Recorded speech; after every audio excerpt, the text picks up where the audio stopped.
Aujourd'hui, on va vous raconter l'histoire d'une de nos élèves, Marie, qui est à l'école aux adultes depuis quelque temps déjà.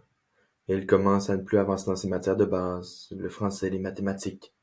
Sa motivation baisse et baisse. Son assiduité prend le bord. On commence à douter que Marie se dirige vraiment vers une réussite.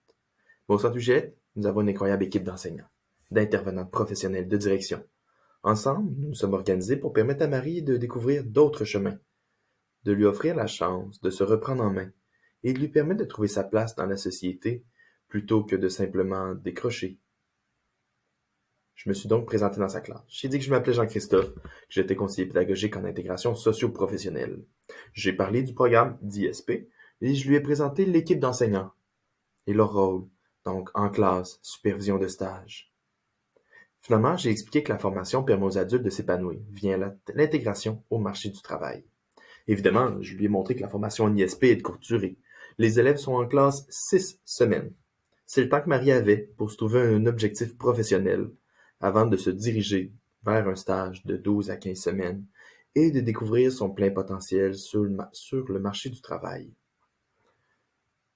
Vu que Marie n'avait pas d'expérience de travail, elle a été très intéressée par les activités que nous faisions en ISP, comme l'entrevue d'embauche.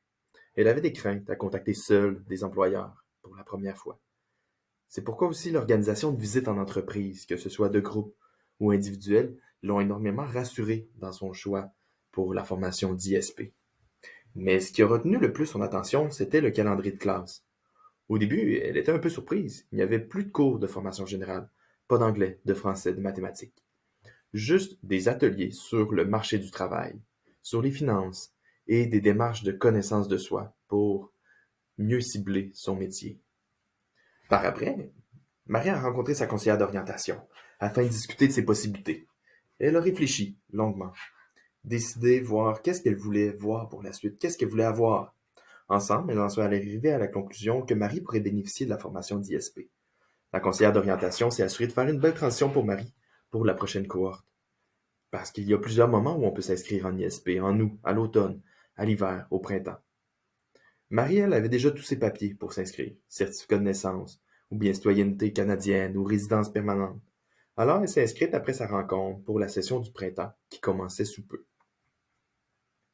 Quand elle a commencé, Marie a apprécié que plusieurs enseignants se partageaient le temps de classe, tous pour la même matière. Comme ça, elle pouvait créer plus d'affinité avec l'un ou l'autre des enseignants.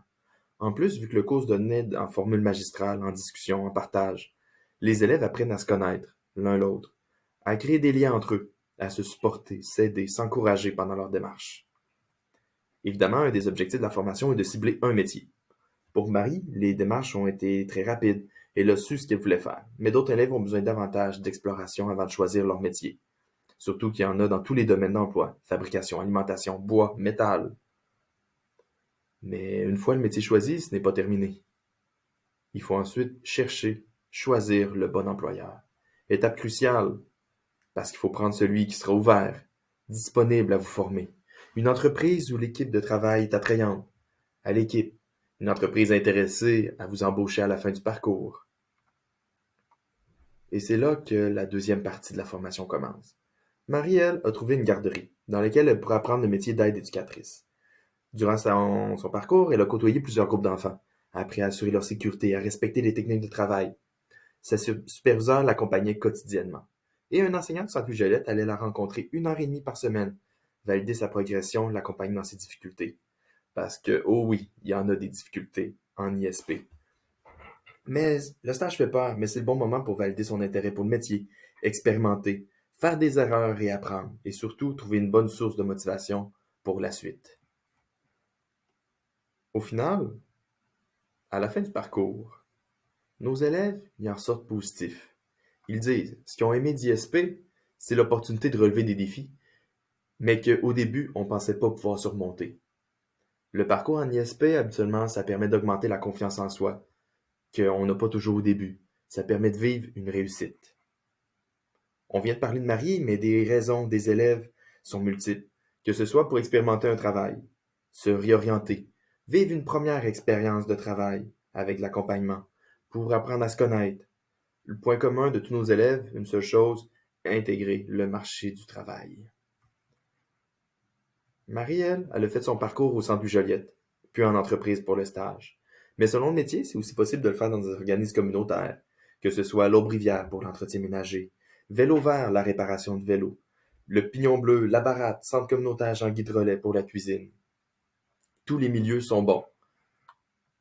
Quelle est la différence avec le Centre Louis-Joliette?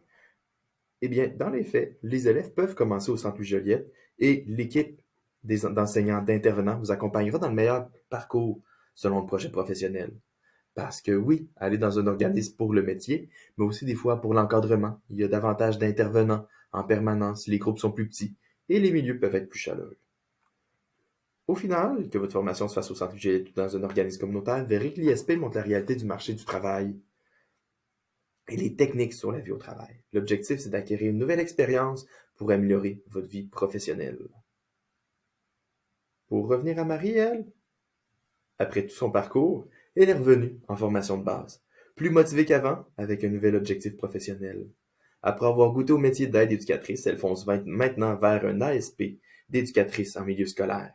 Comme quoi, l'exploration, le parcours qu'elle a fait, l'amèneront finalement encore plus loin. Ce qui est certain, à la fin du parcours, nous prenons toujours un moment pour souligner votre réussite, l'obtention de votre certificat.